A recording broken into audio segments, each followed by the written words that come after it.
Welcome to Insights at the Edge, produced by Sounds True.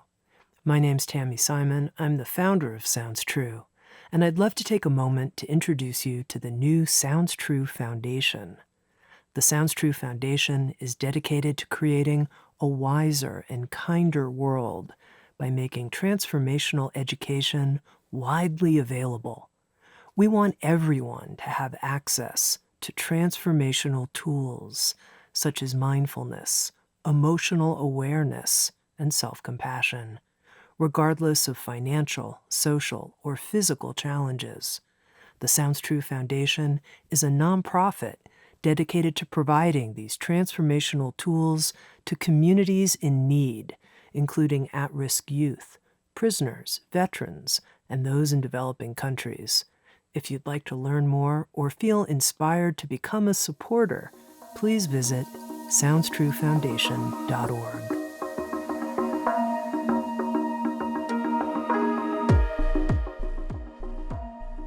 You're listening to Insights at the Edge. Today, my guest is Carley Hauck.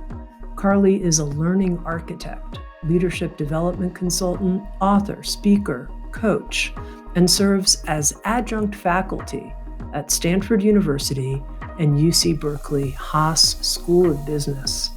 For the last decade, she has served hundreds of leaders and companies in Fortune 100 companies and high-growth startups such as LinkedIn, Genentech, Pixar, Cliff Bar, Intuit, and Bank of the West.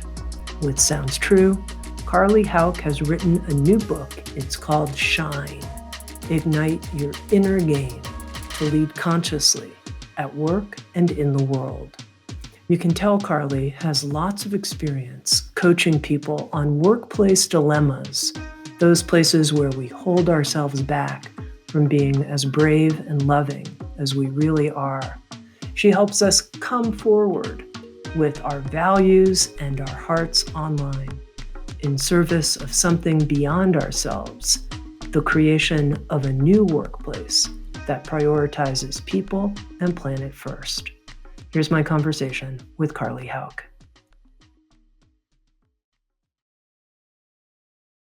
Carley, I know there were many different factors that led you to the writing of your new book, Shine.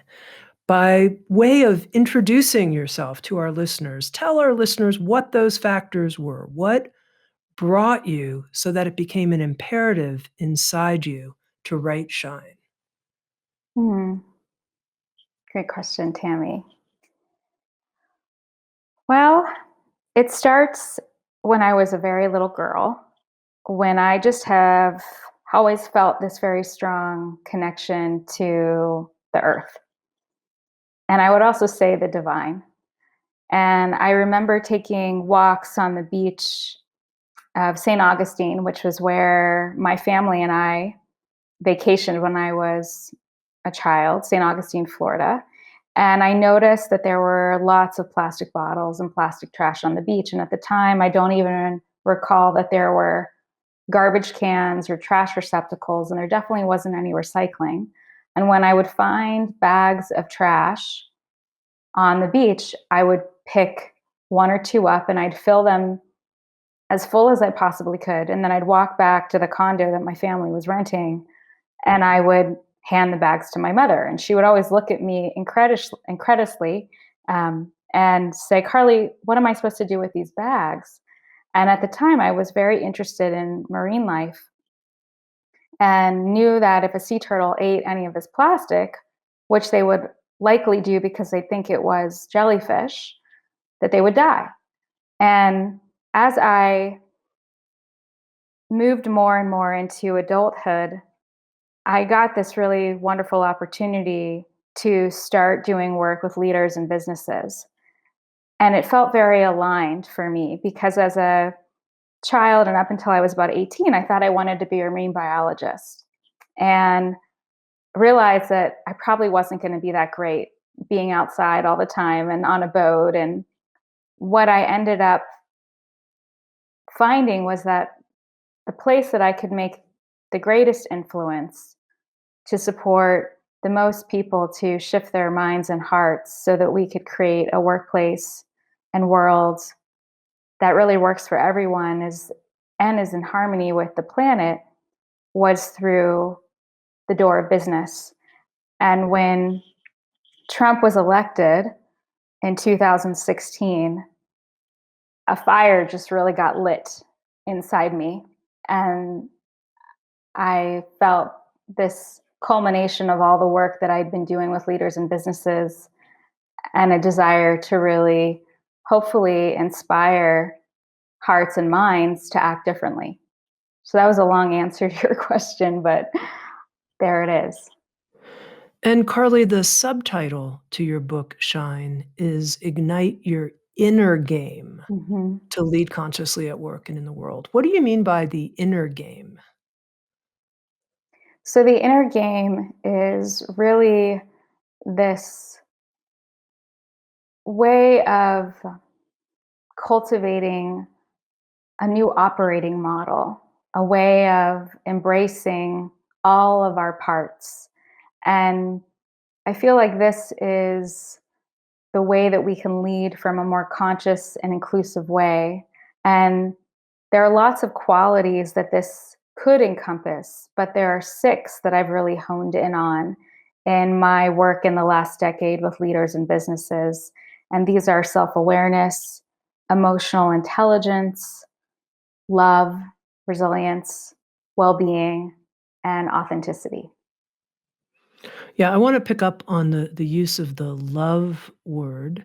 That's a word personally, I'm comfortable with it, and I have no problem talking about creating love workplaces that are, clearly characterized by loving relationships. But I notice a lot of people are like, "Really? Please do not use that word in a workplace environment."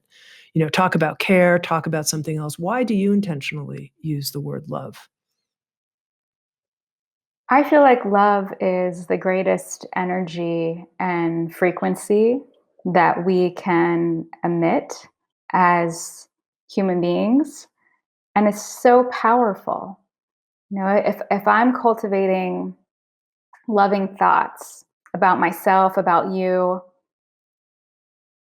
let's just say right now, which I am, Thank you. that automatically has a vibration on the outside.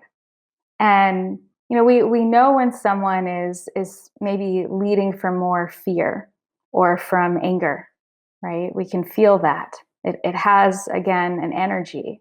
And I feel like energy is kind of the currency.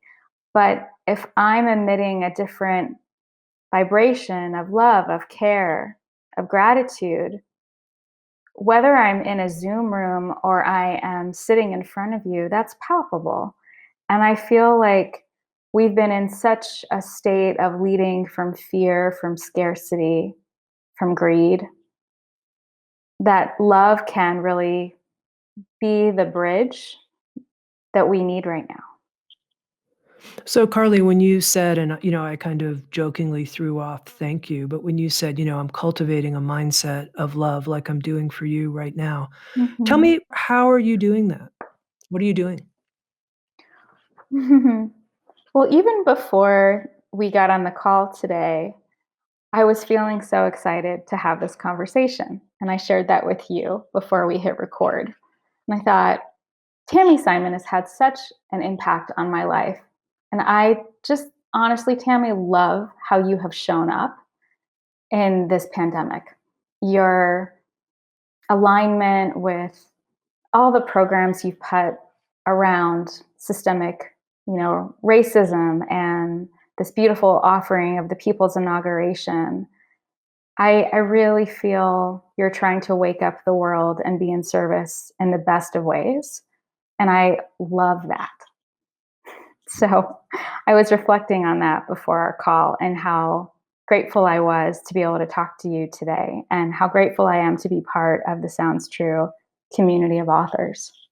It's a beautiful example, but I want to get into the nits and grits here for a moment. Sure. To that person who says, look, let me just tell you the truth. I don't love XYZ person at work. whether it's someone on my team or the manager that I work for, or the employer that I work for, or somebody on another team. In fact, I can barely stand this person, truth be Right. told, Carly. Mhm, mhm. Like, how can I try to cultivate this new operating model that you're describing? One of the characteristics is love when I can barely stand this other human I work with. Mhm. Well, I get asked that a lot, and that comes up a lot. You know, I'm it's sure, because I think this is a pretty common yeah, situation. and it's and truth be told, it's not always easy for me either. And so normally, and I'll just, I'll speak how I utilize this practice in my own life, and then hopefully that will be a model and example for how other people can do it. So when I, for example, notice that there is someone in my life, whether it's at work or in my personal life, that's triggering me. Let's say they're triggering me, right? There's something about this person, the way that they're talking, their actions, their behavior that I don't like. That's really getting under my skin. And one of the things, if I'm aware enough of my trigger and the reaction that is happening in my body, I'll pause and I'll ask myself, what is this really about? Like, what part of me am I not embracing that this person is showing to me on the outside, the shadow, so to speak? So, whether they're being selfish or they're being controlling, right? Like, when am I selfish? When am I controlling? And that then brings more compassion for myself, but for this other person. Because at the end of the day, that person is just like me. Maybe not exactly, we have a different color of skin, a different lived experience, a different worldview. But on so many levels, we're not that different. We all want safety and shelter and love and acceptance. And so if I can just kind of take a step back and recognize that however this person is showing up has nothing to do with me and it's not personal.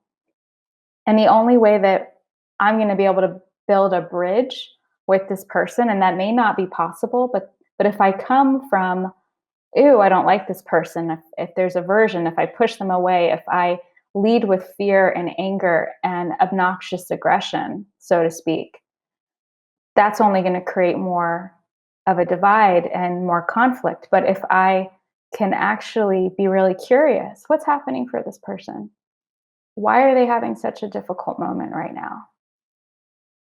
And just have a little compassion. And that might also require setting some good boundaries too.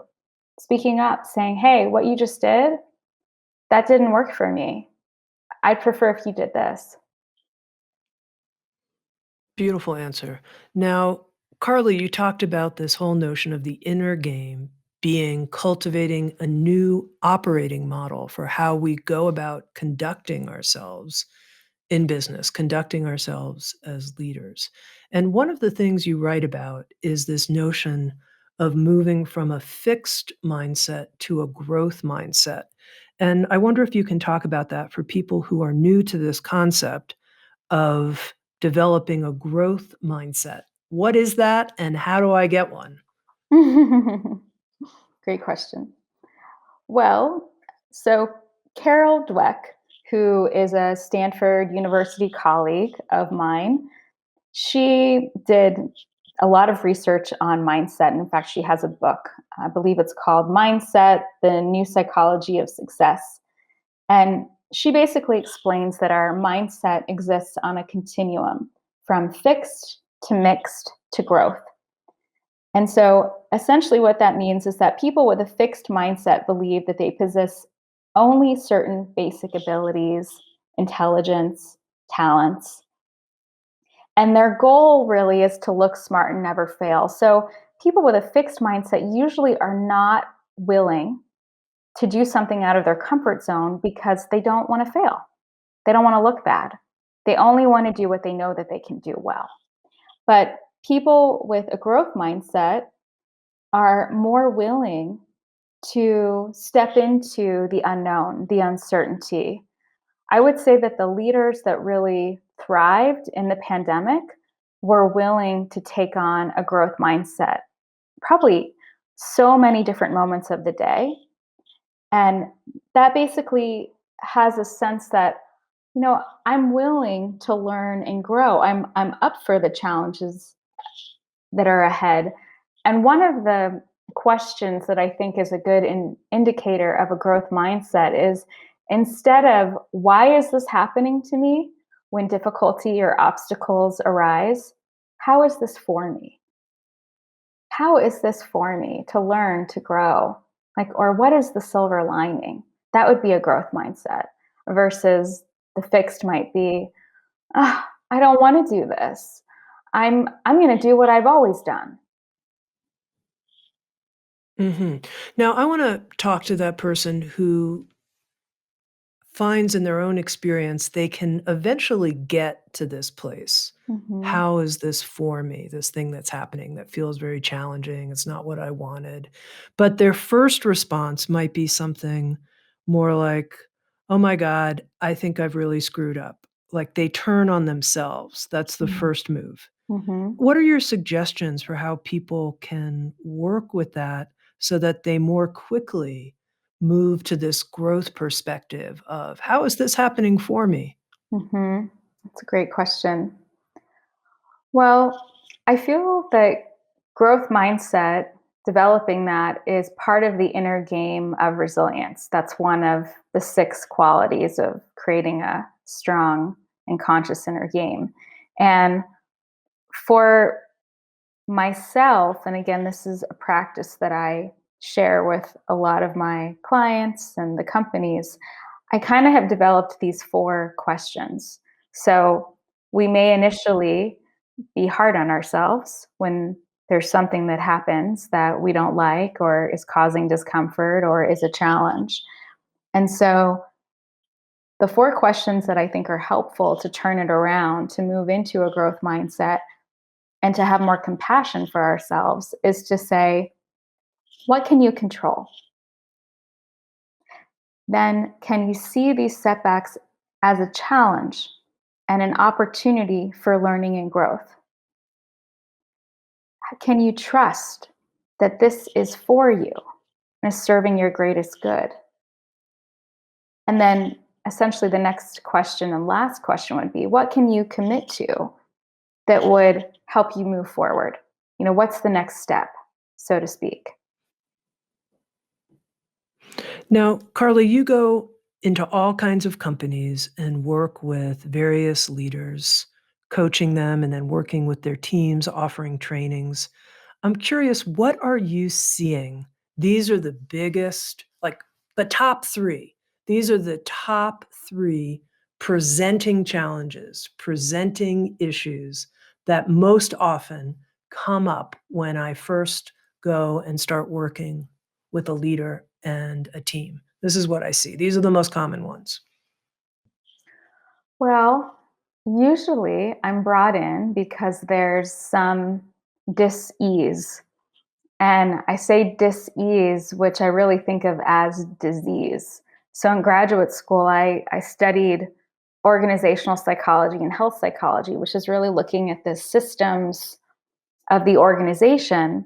But then health psychology is really the system of the human body and how we can prevent or intervene disease. And I like to think of them very much connecting to each other. So if you have a leader, for example, who is leading from more fear, who is more aggressive, that creates a culture where there is a lack of safety, a lack of trust. And then there's not effective communication. There isn't the opportunity for vulnerability or inclusion or belonging. And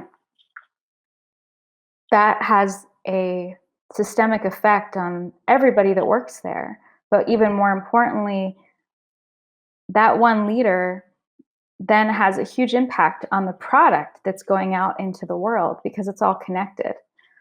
And so, going back to what am I usually brought in for, there's usually some dis ease that I'm being asked to solve for or to heal.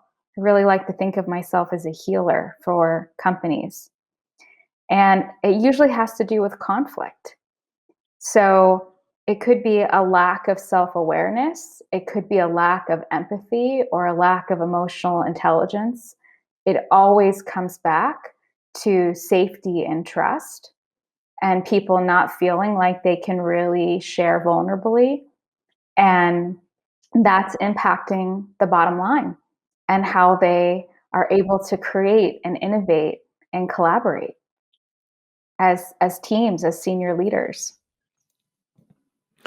Throughout your book, Shine, you quote various leaders that you've interviewed and worked with.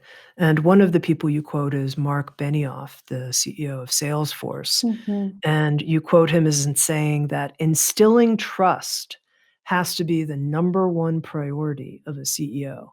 And I thought this was really interesting. And I wanted to know how you help leaders instill trust in their organizations. Mhm. Well, I've been working with Amy Edmondson and her team, the Fearless organization. And Amy Edmondson has done some really powerful research around psychological safety. And one of the things that I first do when I'm brought in with any new team or even any new training that I conduct with a company, I'm always really curious about the psychological safety within that group, within the team. And in fact, Cliff Bar and Company is a client of mine, and I've been teaching their standardized communication curriculum for the last several months. And one of the things that I do, and that Jen Freitas, who co-facilitates this training with me, she's their L&D director, we create psychological safety guidelines at the beginning of the training so that everybody feels safe to really share and practice this new way of communicating. So for me, and I have this, I believe it's in chapter 6, I call it the Barometer of Safety. It's really assessing, do people feel safe? Do they feel included? Do they feel like they can really speak up? Are there, guidelines in place, for example, to call in microaggressions or subtle acts of exclusion, however you want to call it? So I feel like that's the very first step. And then assessing, how can we change what's happening with each individual leader on the inside so that they can create more safety and trust on the outside.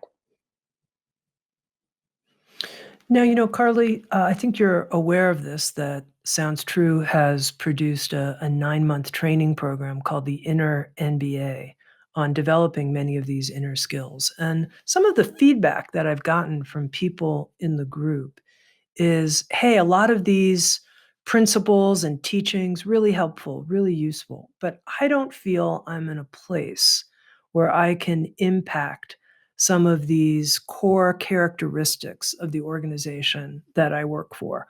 I'm not the CEO. I'm not on the leadership team. How Mhm. can I really make a difference and change this organization? And I'm curious what you would say to individuals like that who are listening right now to our conversation. Mm, great question. Well, I feel like anyone can be the change. I'll just start with that. You don't have to be given the leadership title to bring something forth to lead the change. And I would say, whatever it is that they're noticing or observing that's not working in the organization, whether it's the way a leader is communicating, maybe it's a system, maybe it's a process, maybe it's a structure that needs to be changed, that they see as impacting the whole in a not so effective way. I would say talking about that to someone that does have higher influence and social capital is important, and it's a good place to start. And if that doesn't get anywhere, then find someone else. I think the other piece is, people And companies are only, and teams, I'll say that, individuals, teams, and companies are only going to really be willing to change if there's enough suffering. That's always been my experience. If the team is really not getting along and this is having an impact on the products and the bottom line, and there's enough that's coming up around this that is creating a real catalyst for change, then they'll change. But I think there has to be a certain level of suffering. I wish it wasn't the case, but that's been my experience.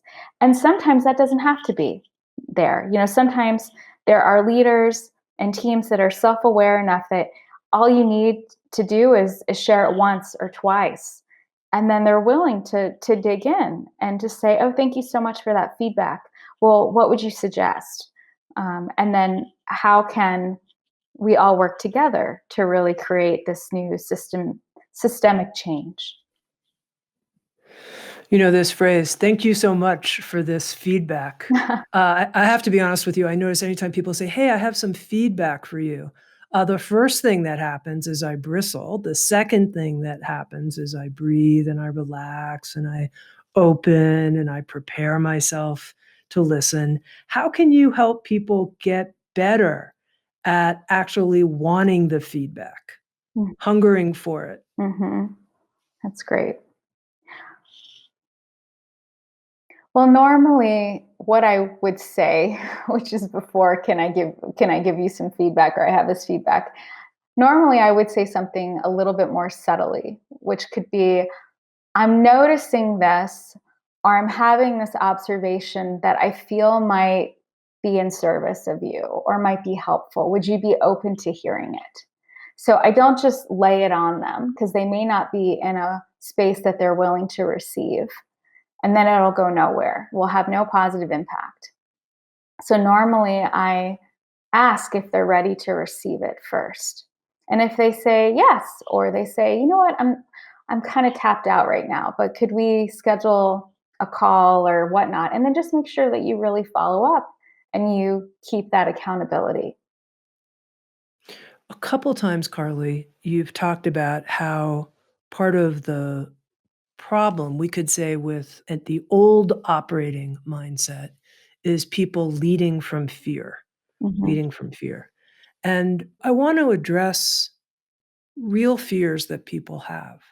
People have fears that if they try to bring more of these principles into their work, they'll lose their job, they'll lose their income. Leaders have fears that they're not going to hit their targets unless they hold people accountable in more of an old school kind of way. And my question to you is, how do you suggest people work with their fear, whatever it might be, just that they know, the truth is, I'm afraid. I feel it. I Hmm. feel it coming up in my body right now. I even feel it while I'm listening to this conversation, someone might think. They might feel fear because they realize, the truth is I have to leave the job I'm in. I can't have the kind of organizational culture, be part of the kind of organizational culture I want to be part of at the company I'm at right now, but I'm afraid to leave. Hmm. Hmm. Hmm. Well, I have a question to ask, but I Sure, also have an example that might be interesting to sure. bring in, um, that a colleague actually of mine just shared this with me, and I could just be, yeah, it could be helpful. The first question that I always ask when fear is here, and again, it requires a certain level of self awareness, for me to really pause and be with the fear in my body first to then get to asking this question. I'm not always perfect at this, so I just want to preface that. I try to do it as best I can. But once I recognize fear is here because I notice the sensations in my body, my heart rate has gone up, or I notice tension in my upper back, or my belly, or my neck, I then will breathe. I'll be with it. I'll slowly breathe from my stomach in and out, calm down my nervous system. And then when I feel ready, there's actually two things. One is I might give fear some space and just let fear, like, talk to me for 90 seconds. It's usually not helpful if I let it go for too long, but I want to acknowledge the fear. I don't want to just shove it away. I want to say, okay, tell me everything that you feel scared about. Essentially, I ask, what's the worst thing that could happen? And then it goes on and on and on and on and on. And I listen to it and I say, thank you very much. And fear is usually just here because we want to feel safe, we want to be protected. And so, usually, the worst thing that could happen is not going to happen. But if we ask ourselves that, then we can kind of prepare for the worst and hope that it'll be even better than that. So that's something I would invite. Um, Another practice for when fear is here for myself is I like to shake it out because fear lives in our physical body. So for me, if I'm feeling it, I will often shake. I'll just kind of move my body. And I have really fond memories of doing a shaking out exercise of fear when we were actually able to meet in person when I was teaching at Stanford. And I'd have a whole room of faculty and staff and students and do this exercise of them just standing up in this conference room and shaking. And it was it was so wonderful to shake all of our fear out together. And there's such a release after doing that. Um, but the example that I was going to share is I was talking to a colleague of mine who's been part of the conscious capitalism community. And apparently, they haven't taken as much of a stance on their inclusion and diversity and equity principles as she would like. And she's been pretty steeped in this community for quite a long time. But it's not in alignment with her ethics for diversity and inclusion and Hmm. equity and justice. And so she's going to be leaving that community. And so that I would imagine is bringing up a lot of grief for her. And that was probably the worst thing that could happen, right? Because she works in DEI. So I'm sharing that because that might have been a really hard decision for her, but it's not in alignment, it's not in integrity. And so she's likely going to go to the B Corp community. And so that's just an example of how that can happen. And even if the worst thing happens, we can still find our way. We can still find right alignment if it's the job that we're leaving or the community we're leaving. And even if that community or that leadership doesn't do the right thing, there's grief and loss in that and disappointment. But at the end of the day, we want to be living and working in a space that feels in alignment, feels like there is a you know a similar value set. Otherwise, it's going to be very difficult for us to stay. Hmm. Now, you mentioned asking this question Hmm. when you have the wherewithal and steadiness of mind to do so. What's the worst thing that could happen? And then giving yourself 90 seconds. And I thought to myself, if I ask that question to myself, it's going to take me a hell of a lot longer than 90 seconds to Hmm. respond. Like I'm going to be able to go on for a long time.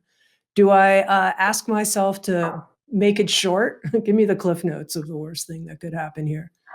Well, the reason I say 90 seconds is because research has found that normally our emotions will last for 90 seconds if we really give them space. Now there's lots of caveats to that because, grief and trauma, all of those have a longer lifespan than 90 seconds. But that's where the 90-second rule came in. And you could put yourself on a timer or you could give yourself more than 90 seconds. You could give yourself 5 minutes. um, I would say 90 seconds is probably the minimum amount, but at least you're allowing yourself to feel it and not just bypass it. Now, you shared, Carly, this example of someone who is in the field of diversity, equity, and inclusion and felt that they had to leave the business they were a part of to be part of a business they're more aligned with. And in your book, Shine, you have a really interesting and powerful section on how it's possible for white men in power who are in leadership roles at companies to actively become allies in the service of diversity, equity, and inclusion efforts as part of this changing our operating system, the inner game of business. Talk some about that, about how you came to these ideas and what your suggestions are for people who find themselves to be white men in power in organizations, what they can do. Great. Yeah, this is a powerful part of the book, and there are 9 different leaders that are highlighted through the book that I've really gotten to know in the last few years of writing Shine, and I really feel that they are embodying this conscious and inclusive way of leading at work and in the world. And I've had lots of opportunities to see this in action with these men. So I'll start with a story of one, and then I will talk about the how to. I really feel like there is this, I don't know, what do I want to call it?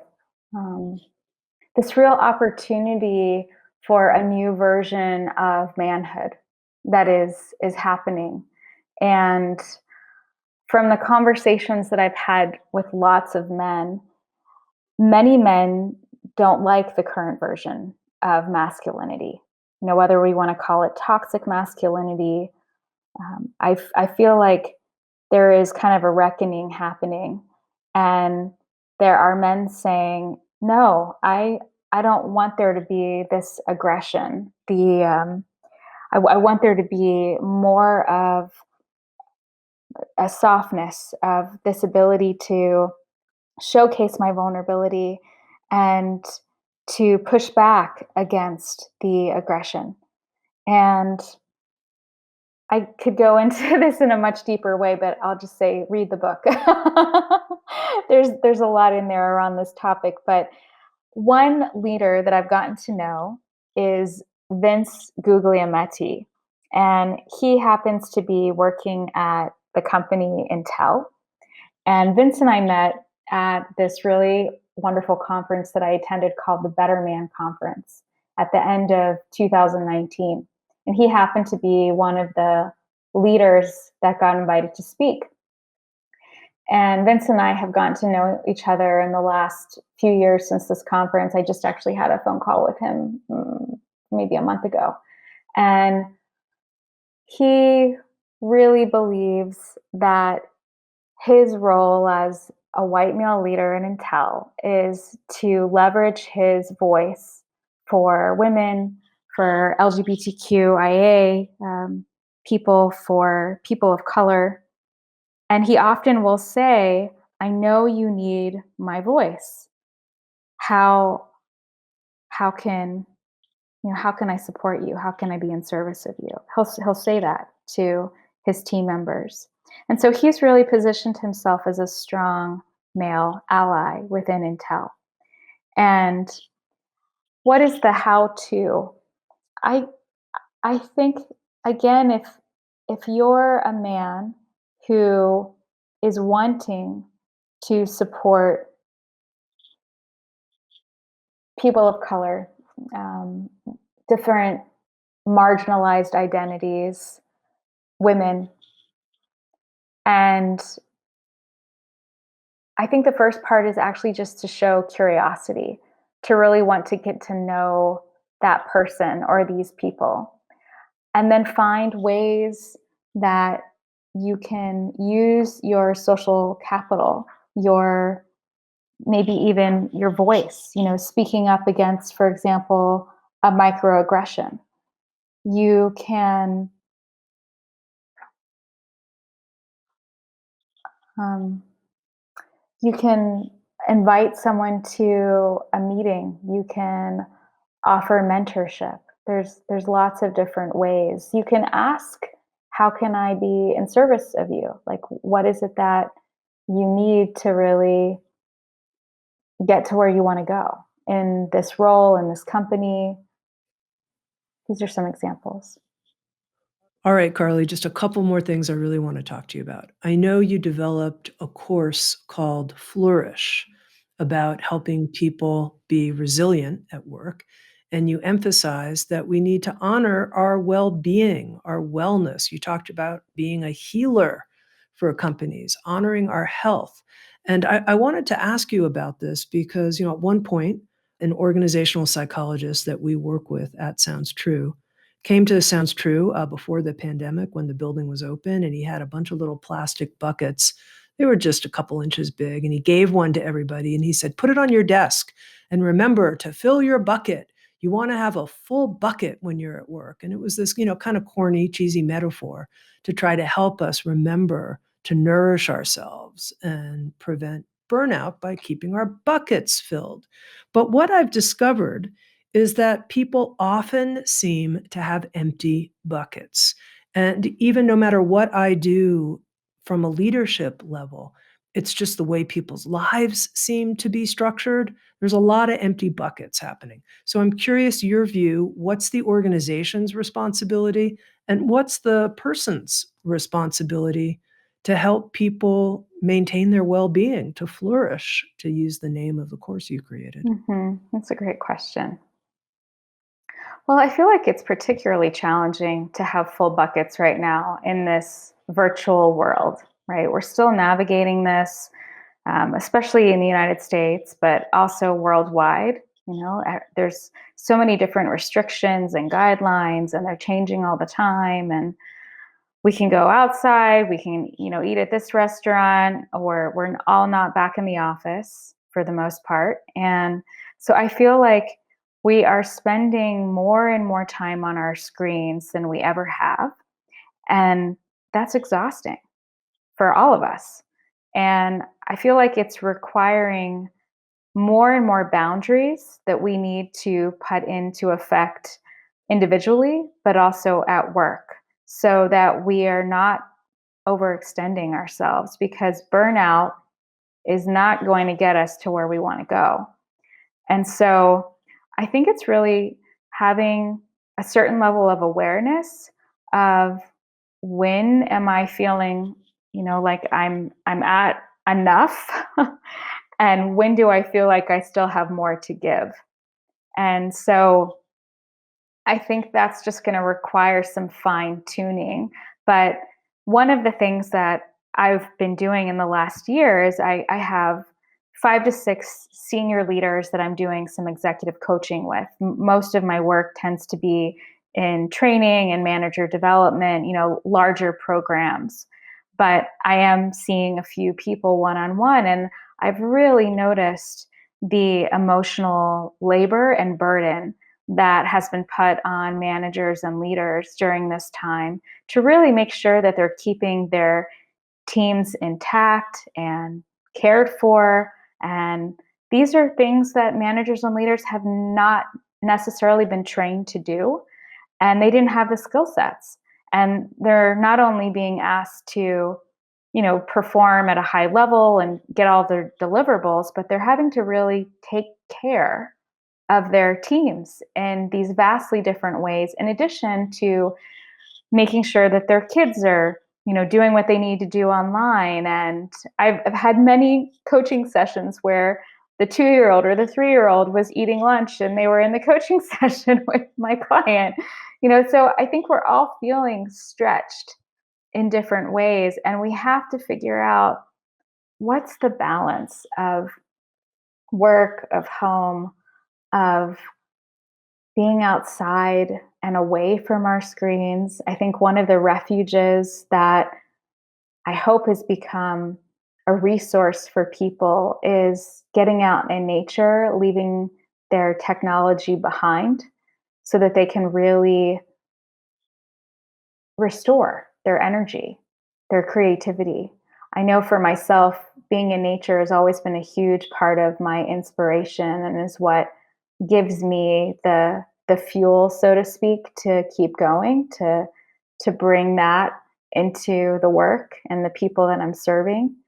But I think there's really a self-assessment that needs to happen individually, and then for companies to understand, how much are we asking of people at this time? Is it really okay for people to, keep their screens off? Are we being really effective with how many meetings we're asking people to come to. Is there an agenda? How can we shorten this? I think there's just a lot of creativity and curiosity that needs to be happening around the impact of how we're working on the people in Mhm. our companies. Mhm. Now, a couple specific questions. If Mhm. you're someone who's a manager, has responsibility for other people, what are the most powerful things you can do to care for their well-being at this time? Most powerful actions you can take? I think at the beginning of meetings, and I think so many teams and managers are doing this, but just doing like a weather report, just real quick before we even get into the agenda and why we're all meeting. How are we all doing? And really creating safety by you being the person to lead more vulnerably and showing that it's okay to really show and bring our whole selves. So I think that really creates more safety and trust. And then really listening to what you hear. Oh, I just gave this huge report to Janet, and I hear she's completely exhausted and is going through this, this, and that. And you know what? Maybe I actually need to like do a extra one-on-one with her, or I need to help her delegate this to somebody else on the team. So I think that's really important. I think we all need to be growing more and more empathy. I feel like that has been lacking in our culture, in I could say in the United States, but I think it's just something that we could deepen a lot more as individuals and have that be part of the culture of work, of really again recognizing this person is a lot like me, and Mhm. how can I have more compassion? How can I imagine how I might be feeling if I were in this person's shoes? And empathy comes naturally to me. Sometimes I think I have too much of it. But I feel like we could all benefit from more of that. Yeah. Okay, now specifically, if you were coaching that person who says, "Yeah, I need to have more and more boundaries at work. I need to do that. That'll help me in terms of preventing burnout." But coach me in how I can share with my manager and my team, that I'm at my limit without it making sound like I'm, weak, Mhm. not a strong performer, dispensable. Mhm. Great question. Yeah, because that's normally why we don't speak up, right? We don't want to be seen as not performing well. I think that in this time, there is more care and more of this shared lived experience. And so, therefore, more empathy for what we're all navigating, right? Because we're all going through it at the same time in variations and different degrees. But I think you could just be real and say, this is what I have going on at home right now. I have a 3-year old. My 9-year old is in school all day long, and I'm trying to manage work and home. And, my partner and I both work. And I'm wondering if there's a way that I can be on for these hours, but be off these hours. And I want to make sure that this works for the rest of the team. What do you think? Something to that extent, I think, could be really helpful. And then it's a collaboration. There's a co creation of how everyone's going to navigate this together. Another piece, especially if you're feeling like you are concerned that you won't be seen as a high performer, you could also add something that says, I really want to show up in the best way possible for this team. And I'm wondering how we can find a creative solution together, right? Like that could be the end of the statement, so to speak. Or it could even be how you start the conversation. That could give context. Very good. Good coaching there. Now, you emphasize in your book, Shine, this importance of brave exchanges. I think what you just demonstrated would be an example of a brave conversation in my book, brave exchanges. And one of the things I've found is that there are some people I work with who seem like they've got it. They do it, they know how to do it. And there's a lot of people I work with that even after they've received coaching, even after they've read the books, they shy away.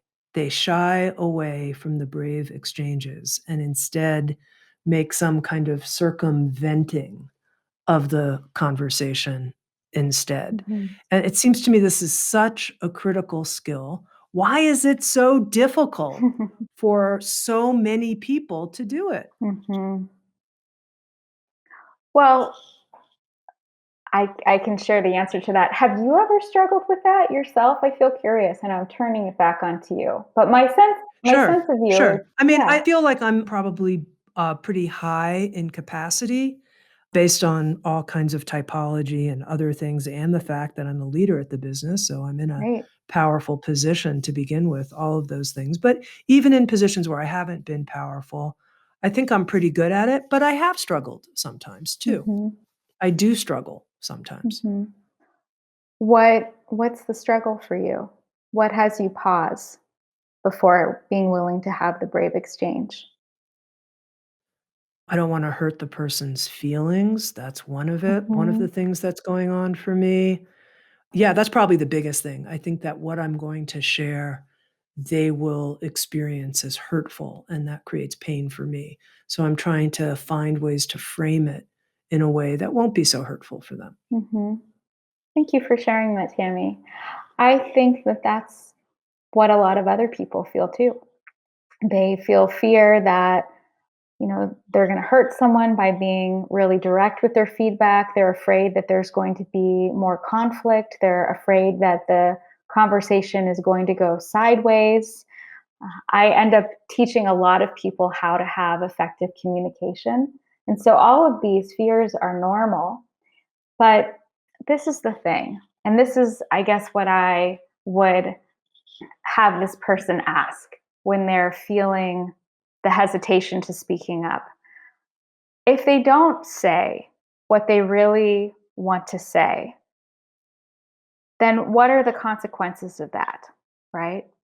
So there either will be continual conflict or they won't be able to move forward in the way that they want to, or the product, for example, might go to launch when it really needs to be stopped because it's not going to support the company's mission. There's all these reasons why it's important that we speak up.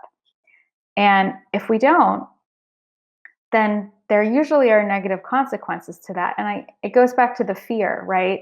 We don't really know what's going to happen when we speak up, but we have to hope that if our motivation is coming from a wholesome place, that however we deliver it is going to come through in the best way that we can. And then we don't really have control over what the other person does.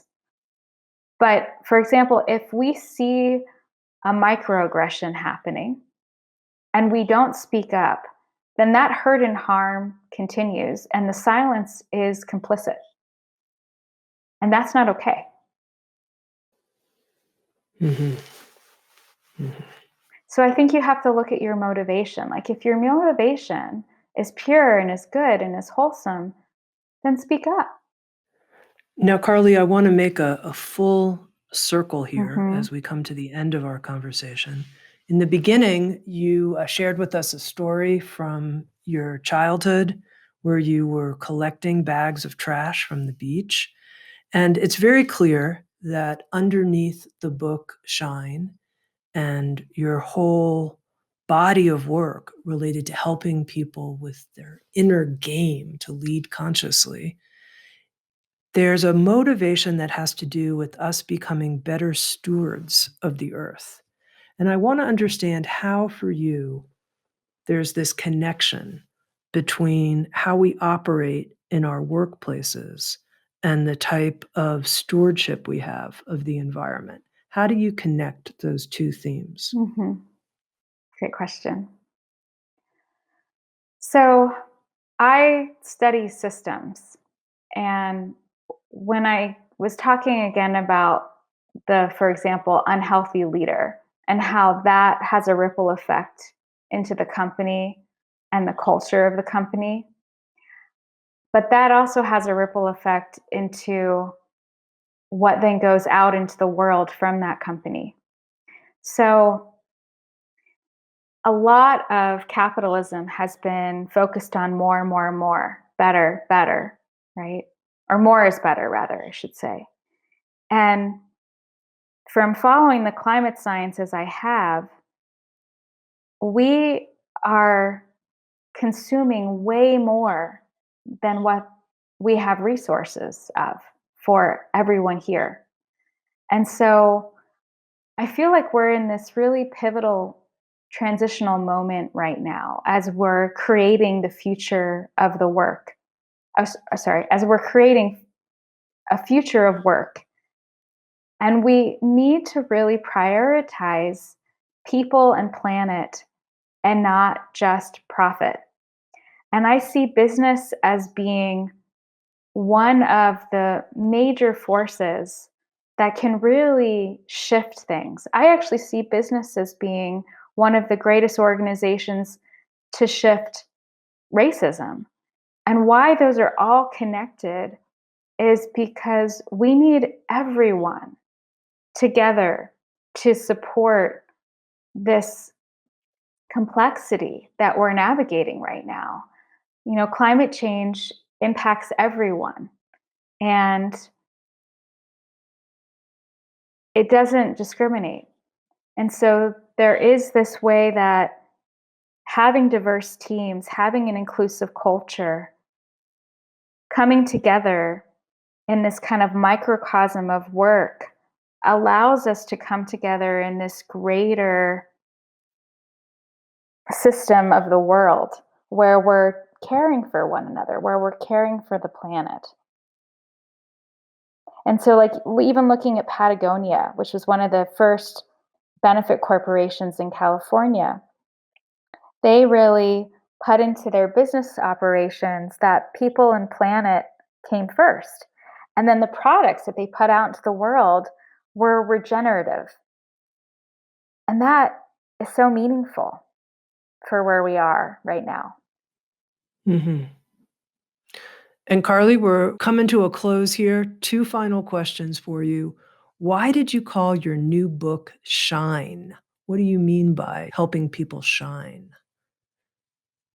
Because I feel like we all have a light, a unique set of skills and strengths that is unique to each one of us that the world needs. And some of us have the mindset of, oh, I don't have anything that's special. I can't really create this particular change or do this thing. And I would argue that that's not true. And that if there's something that you really care about, that you want to be the change for, that you show up and you let those brilliant qualities that you have shine. And the other reason that I call it shine is because we do have some big problems in this world, and it requires, again, all of us to shine our light. And if I'm the only one that's, for example, holding my torch, I'm going to get really tired holding that torch. I need you and you and you and you to all hold that torch that's unique to you so that I can rest. And then when you get tired, I put my torch back up and you rest. And we can all come together. And as you were, sharing in the people's inauguration, I believe this is research that Valerie quoted that came out of Harvard. We only need 3.5% of people to shift to really create this very big change in the world. And so if 3.5% of people are shining their light, then we're going to solve some really big problems together. And that is so exciting. And finally, Carley, this program's called Insights at the Edge. And one of the things I'm always curious about is what someone's personal edge is, what your edge is in doing this work of helping people with conscious leadership. I'm just going to reflect on that for one moment. That's a juicy question. I like to leave the juicy curveball for the end. I think it's still about balance and boundaries for me. I think sometimes I can very much be a yes person, and I'm recognizing more and more and more that I'm not superwoman. And it's really learning what my lane is and where I can really use my zones of genius, so to speak, and then delegate the rest that is not, my ultimate strength so that I can really be in service in the best of ways. Balance and boundaries. Those are big. Carley Hauck, thank you so much. I've been speaking with Carley Hauck, leadership consultant who teaches at Stanford University and the Haas School of Business at UC Berkeley. She's the author of the new Sounds True book, Shine. Ignite your inner game to lead consciously at work and in the world. Carley, thank you so much for being just so transparent and fully present and sharing so many really good practical ideas with us. Thank you. Thank you, Tami. This was delightful. Thank you for listening to Insights at the Edge. You can read a full transcript of today's interview at soundstrue.com/podcast. And if you're interested, hit the subscribe button in your podcast app. And also, if you feel inspired, head to iTunes and leave Insights at the Edge a review. I love getting your feedback, being in connection with you, and learning how we can continue to evolve and improve our program. Working together, I believe, we can create a kinder and wiser world. SoundsTrue.com, waking up the world.